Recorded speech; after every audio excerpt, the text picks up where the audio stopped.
dan Dr. Rizal.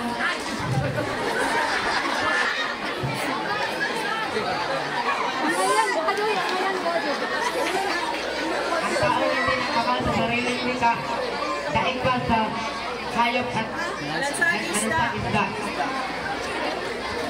Ang kabataan, Ayan ka doon. Pag-asa ng bayan.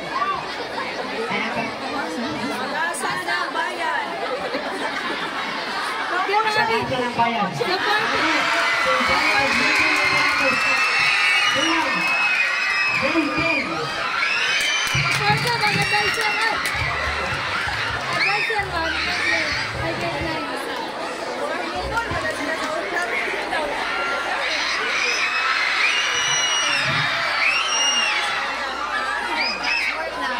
Ako po si Dr. Rizal, ang pambansang bayani, ang nag-iwan ng malaking ambag sa kasaysayan sa pamamagitan ng aking mga akta, sa pagpataguyod ng edukasyon at sa pagiging sa pagkakayan upang ipaglaban ang kalayaan.